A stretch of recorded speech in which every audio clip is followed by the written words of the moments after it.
Nous sommes en direct avec Olivier Salleron. Bonjour, vous êtes président de la Fédération française du bâtiment.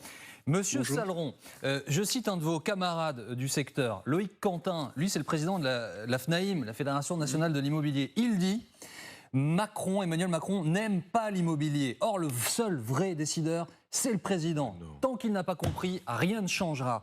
Est-ce que cette situation, vous pourriez la faire vôtre ? Écoutez, moi je vais résumer en une seule chose. Peut-être qu'aujourd'hui ou demain, quand on va nommer enfin un ministre du Logement, puisque ça fait 7 semaines qu'on ne sait plus à qui s'adresser, nous, professionnels du bâtiment et du BTP en général, eh bien, moi, en 3 ans et demi, je vais connaître mon 5e ministre du Logement, donc du BTP, ce qui montre, ce qui met le curseur à sa place quant à, je veux dire, la prise en compte de notre secteur, effectivement, au sommet de l'État. Donc, je ne peux pas le contredire, Loïc Quentin, qui fait d'ailleurs partie de notre alliance 10, du logement et de l'immobilier. Quand j'entends Pascal Perry parler, je ne peux qu'être d'accord avec lui.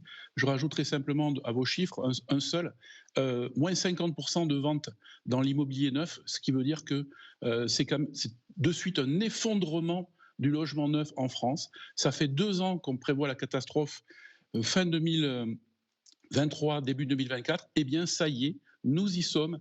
Nous, après les promoteurs, après les agents immobiliers, eh bien ce sont les entreprises du bâtiment qui commencent à licencier. On a perdu 8000 salariés il y a quelques semaines. En 2024, malheureusement, c'est mathématique.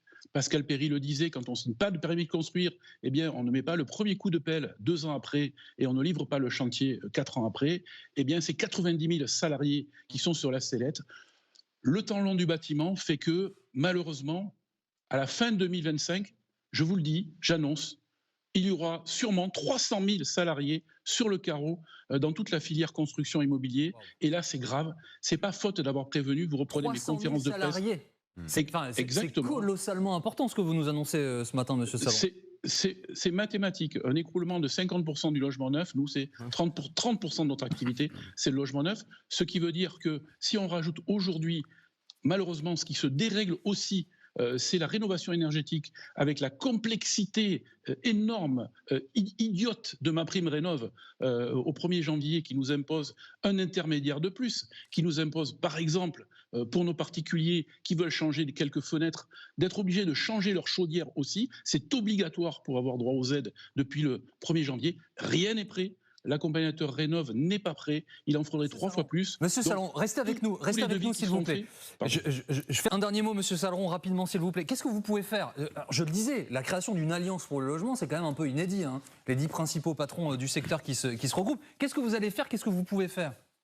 Vous savez, on a beaucoup compté sur nous, le post-Covid, pour que le bâtiment ne s'arrête pas et reprenne. C'est ce qu'on a fait et on a réussi à embaucher 120 000 salariés de plus. Vu ce qui s'est passé pour les agriculteurs, moi, ma base, effectivement, revendique aujourd'hui, gronde. Et vous savez, on a compté sur nous aussi pour les Jeux Olympiques. Ils vont être livrés à temps dans les délais. Ça aussi, ça balaie beaucoup de caricatures sur le bâtiment. Tout le monde va être prêt. Il ne faudrait pas que les grues, quand au printemps, elles vont s'envoler vers nos ateliers. Et bien finalement, elles se posent soit sur le périphérique parisien, parce que nous avons plus de 20 000 entreprises. Elles ne sont pas en province, elles sont à Paris intramuros ou en banlieue. Donc pour les arrêter, ça va être compliqué. Et puis il faudrait que les JO se passent aussi d'une façon saine, c'est-à-dire dans 6 mois. On a compté sur nous, on a fait le boulot. Aujourd'hui, c'est nos salariés que l'on défend. D'ailleurs, il y a une espèce de convergence des... Monsieur Salleron, pardon, je suis désolé, je vous interromps un instant parce qu'on n'a plus de temps, mais d'une phrase, moi j'ai entendu une menace claire là à l'instant. Vous venez de menacer clairement d'une mobilisation importante, et notamment pendant les JO, on est d'accord? Je ne menace pas, je dis que ma base aujourd'hui, je peux la contenir. Peut-être que demain, ça sera beaucoup plus grave.